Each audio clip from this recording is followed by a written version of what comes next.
ప్రార్థన చేసుకుందాం. పరిశుద్ధుడా, విమోచకుడా, నీ పరిశుద్ధ నామమును బట్టి వందనాలు చెల్లించుకుంటున్నాను తండ్రి. ప్రభా, రాత్రంతా మాకు సుఖమైన నిద్రించావు. ఉదయకాలంలో ప్రభా నీ పాద సన్నిధి కచ్చడకు మమ్మల్ని బలపరిచినందుకు వందనాలు. నీ వాక్యం చదువుతుండగా ప్రభా మాతో మాట్లాడండి. నీ స్వరం వినిపించండి. సన్నిధి ఉంచమని యేసునామములో స్తుతించి ప్రార్థించి వేడుకుంటున్నాను తండ్రి. యెషయా రాసిన గ్రంథము 27వ అధ్యాయం.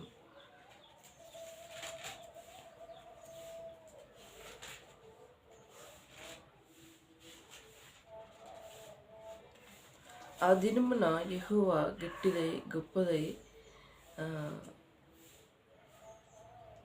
బలమైన తన ఖడ్గము పట్టుకొనుచు తీవ్ర సర్పమైన మకరమును వంకర సర్పమైన మకరమును ఆయన దండించును. సముద్రం మీదనున్న మకరమును సంహరించును. ఆ దినమున మనోహరమగు ఒక ద్రాక్ష తోట నుండును దాన్ని గూర్చి పాడుడి. యెహోవాను నేను దానిని కాపు చేయుచున్నాను. ప్రతి నిమిషము నేను దానిని నీరు కట్టుచున్నాను.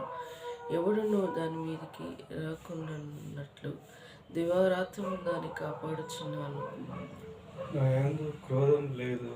గచ్చుపొదను బలురక్కసి చెట్లను ఒకవేళ నిండిన ఎడల యుద్ధం చేయు వాని వలె నేను వాటిలోని పడివి చుచ్చి తప్పక వాటిని కాల్చివేయుదును. ఇలాగున జరగకుండానట్లు జనులు నన్ను ఆశ్రయింపవలను, నాతో సమాధాన పడవలను, వారు నాతో సమాధాన పడవలను.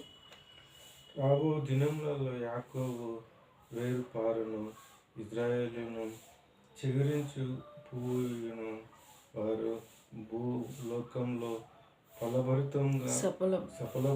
సఫలభరితముగా చేయుదురు. అతడు కొట్టిన వారిని ఆయన కొట్టినట్లు ఆయన అతన్ని కొట్టిన, అతని వలన చంపబడిన వారు చంపబడినట్లు ఆయన చంపబడిన. నీవు దాన్ని వెళ్ళగొట్టినప్పుడు మితముగా దాన్ని శిక్ష విధించితివి. తూర్పుగాలిని తెప్పించి కఠినమైన తుఫాను చేత దాన్ని తొలగించితివి. కావున యాకోబు దోషమునకు ఇలాగ ప్రాయశ్చిత్తం చేయబడి ఇదంతయో అతని పాప పరిహారం కలుగు. చిన్న భిన్నములుగా చేయబడు సున్నపు రాళ్ళ వల్లే అతని బలిపీఠము రాళ్ళన్నిటిని కొట్టినప్పుడు దేవతా స్తంభమును సూర్య దేవతా ప్రతిబింబమును ఇకను మరల లేవు. ప్రతీకారం గల పట్టణము నిరర్ధమైన అడవి వలె విడబడును. విసర్జించబడిన నివాస స్థలముగా నుండును. అక్కడ దూతలు మేసి వండుకొని దాన్ని చెల్ల కొమ్మలను తినును. దాని కొమ్మలు ఎండినవై విరిచి వేయబడును. స్త్రీలు వచ్చి వాటిని తగలబెట్టుదురు. వారు బుద్ధిగల జనులు కారు. వారిని సృజించిన వాడు వారి యందు జాలిపడడు. వారిని పుట్టించిన వాడు వారికి దయా చూపడు. ఆ దినమున యూఫ్రటీసు నది ప్రవాహము మొదలుకొని ఐగుప్తు నది వరకు యెహోవా తన ధాన్యమును త్రొక్కును. ఇజ్రాయేలులారా, మీరును నొకరినొకరు కలుసుకొని కూర్చుండుదురు. ఆ దినమున పెద్ద బూర ఊదబడును. అషరు దేశంలో నశించు సిద్ధమైన వారును, ఐగుప్తు దేశంలో వెలివేయబడిన వారును వచ్చెదరు. యెరూషలేములో నున్న పరిశుద్ధ పర్వతంలో యెహోవాకును నమస్కారం చేయుదురు. మరి దేవుని మాటలు చెప్పబడిన రీతిగా మరి ఆ దినమున అనుకుంటూ వస్తూ ఉన్నారు. మరి లాస్ట్ వచనం చూస్తూ ఉంటే, ఆ దినమున పెద్ద బూర ఊరబడును. అష్షూరు దేశంలో నశింప సిద్ధమైన వారును, ఐగుప్తు దేశంలో వెలివేయబడిన వారును వచ్చెదరు. యెరూషలేములో ఉన్న పరిశుద్ధ పర్వతంలో నా యెహోవాకు నమస్కారం చేయుదురు. యెహోవాకు నమస్కారం చేయుదురు అని చెప్పబడుకుంటూ వస్తున్నాం. మరి ఈనాడు మనం ఎవరికి మొక్కుకుంటూ వస్తున్నాం? జీవం గల దేవుని మనం ఎరిగి ఉన్నాం. చీకట్లో బ్రతకట్లేము, అన్యుల్లాగా మనం జీవించటం లేదు. మరి దేవుని ఆయనకు నమస్కారం చేస్తూ వస్తూ ఉంటాం. మరి ఇక్కడ కూడా వాళ్ళు ఆయనకి నమస్కారం చేయడానికి మరి వచ్చుద్రని చెప్పుకుంటూ వస్తుంది. నమస్కారం మనం ఎవరికి చేస్తూ ఉంటాం? సామాన్యంగా ఎవరికి చేస్తూ ఉంటాం? స్కూల్కి వెళ్ళినప్పుడు సార్లకు చేస్తుంటాం. ఆ తర్వాత మనకి ఆఫీసులలో సార్లు ఉన్నప్పుడు వాళ్ళకి నమస్కారం చేస్తాం. నమస్కారం అంటే ఏంటిది? గౌరవపదమైన వాడు అన్నట్టు. పలానా వ్యక్తి, ఆ వ్యక్తికి విలువ కలిగిన వ్యక్తిని ఉన్నప్పుడే వాళ్ళకి మనం నమస్కారం చేస్తుంటాం. అది గొప్ప వర్డ్ అనిపిస్తుంటుంది. అసలు దేవుడు కూడా, మరి జీవం గల దేవుడు కూడా గొప్ప వ్యక్తి. ఆయన ఏ పాపం మెరుగని ఆ పావనమూర్తి.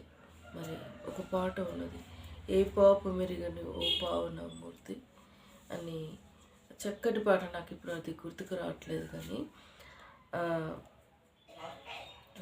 మా పాపముల కోసము కల్వరిగిరిలో యాగమైతివా అని పాట చక్కగా ఉంటుంది. అసలు ఎంత చక్కగా ఉంటుంది. ఆయన నిజంగా యేసు ప్రభు ఏ పాపం లేని వ్యక్తిగా జీవించుకుంటూ వచ్చాడు.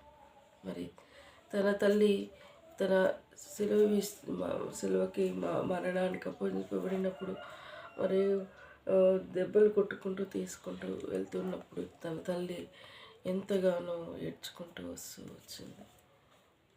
తల్లి అసలు నిజంగా మరి తన కన్న ప్రేమ కాబట్టి, పెంచిన ప్రేమ కాబట్టి, అసలు తన కుమారుని కొట్టుకుంటూ తీసుకుంటూ వెళ్తూ ఉంటే ఎవరు సహించగలరు? సహించుకుంటూ ఓర్పుతో సహనంతో వెళ్ళిపోయింది. మా అన్న అసలు చిన్న వయసులోనే నీళ్ళని ద్రాక్షారసంగా చేసినప్పుడు మరి తల్లికి అసలు ఆ వాక్యం చదివినప్పుడు నాకు ఆశ్చర్యం అనిపిస్తుంటుంది. ఒక కానాను వివాహానికి వెళ్ళినప్పుడు నీళ్ళని ద్రాక్షరసంగా చేశాడు. ఫస్ట్ సూచన క్రియ ఆయన.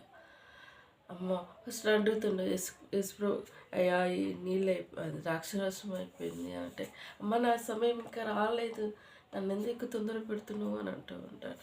కానీ మళ్ళీ ఎమ్మటే దేవుడు అక్కడ వాళ్ళకి చెప్పాడు, బాణలలో నీళ్లు నింపండి అని చెప్తే వాళ్ళు ఏం చేస్తారో ఏమో అనుకొని, సరే దేవుడు అది యేసుప్రభు చెప్పినట్టు 6 బాణలు ఉంటే అన్నిట్లో నీళ్ళు నింపి ప్రార్థన చేస్తాడు. ప్రార్థన చేయగానే దేవాది దేవుడు ఆ నీళ్ళని ద్రాక్షరసంగా మారిపోతుంది. ఫస్ట్ సూచన క్రియ అది.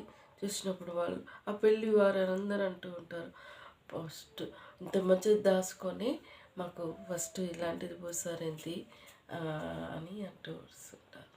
అంటే ఏంటిది? ఆ చిన్ననాటి నుండే దేవుడు సూచన క్రియలు చేసుకుంటూ వచ్చాడు.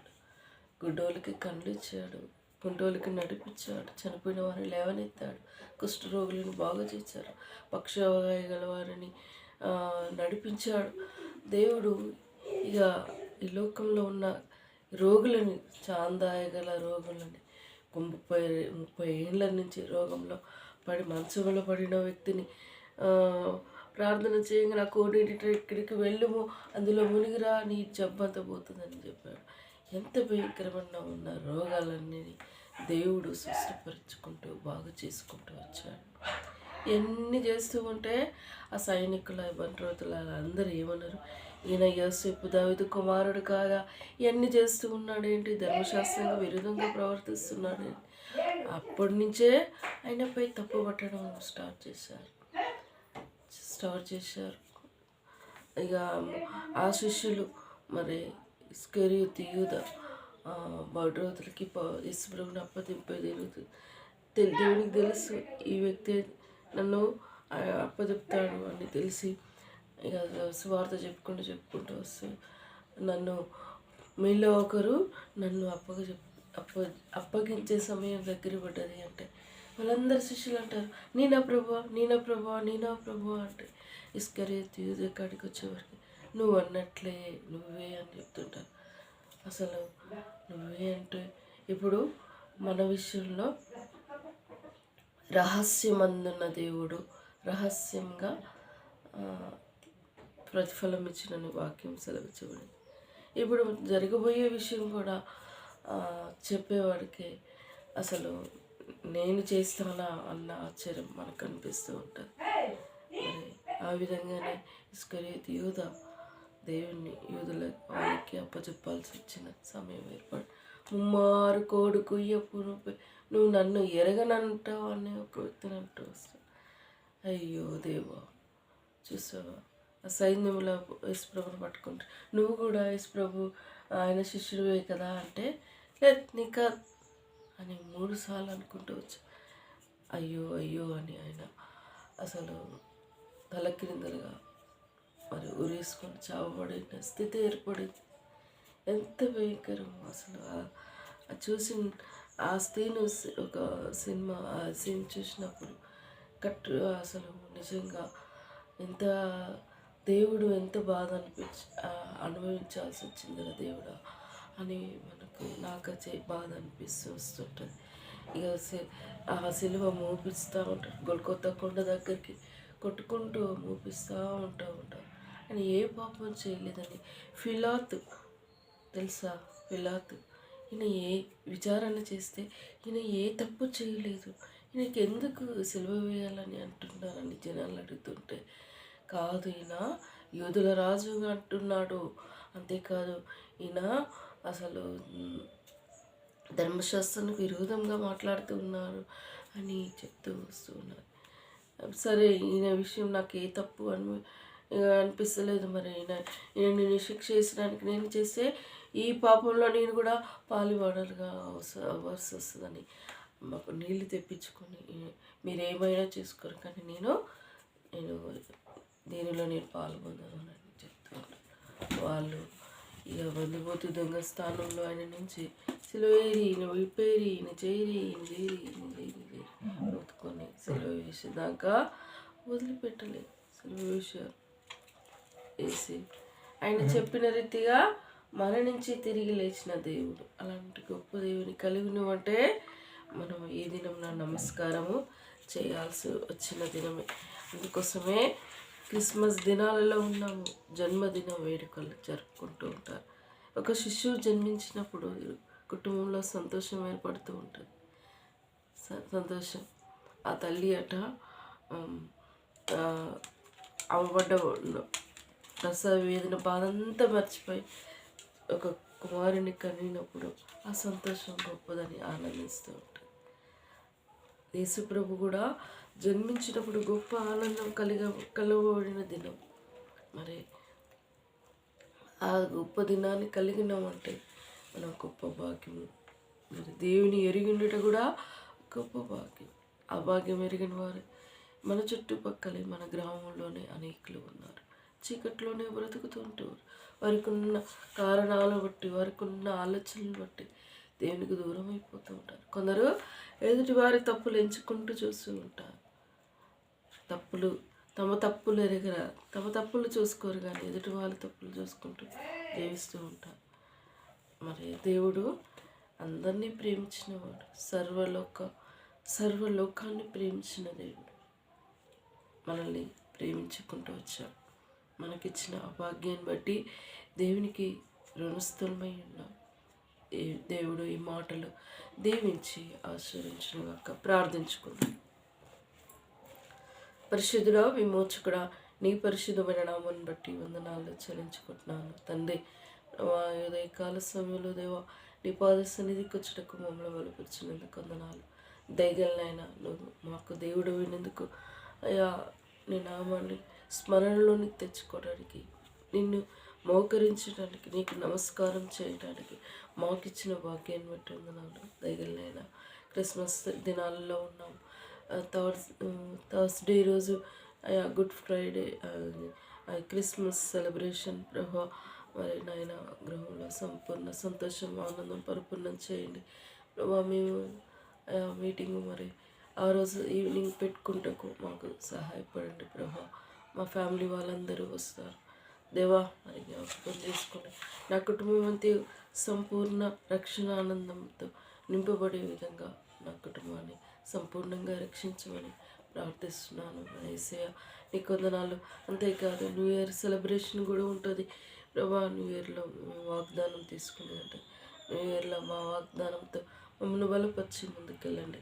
నిజంగా మా కార్యములు జరిగినప్పుడు నిజముగా వీరు దేవుని ఎరిగిన బిడ్డలు, వీరిలో అద్భుతమైన ఆశ్చర్యకారం జరిగిపడిందని అనేకులు తెలుసుకునే రీతిగా మా వివాహాలు జరుగుటకు మమ్మల్ని బలపరచమని కోరుకుంటూ అంధకార శక్తులను నజరేయుని నామములో బంధిస్తూ నిన్నే కొనియాడుతూ పూజిస్తూ ఆరాధించుకుంటూ ఎంతవరకు చేసిన మేలుని బట్టి స్తుతిస్తున్నాను తండ్రి. ఆయా ఇల్లు పవిత్రపరచుకుంటూ నువ్వు మాకు శక్తిని, ఆరోగ్యాన్ని, బలముని ఇచ్చినందుకు వందనాలు చెల్లించుకుంటూ నిన్నే కొనియాడుతూ పూజిస్తూ ఆరాధించుకుంటూ నన్ను నేను తగ్గించుకుంటూ నీ నామం హెచ్చించుకుంటూ యేసు దివ్యమైన నామంలో అతి వినంగా స్తుతించి ప్రార్థించి వేడుకుంటున్నాను తండ్రి. యేసు రక్తమే జయం, సిల్వ రక్తమే జయం. యేసు నా సంపూర్ణ విజయం కలుగునుగాక. అపవాది క్రియల అనంతం నాశనమగునుగాక.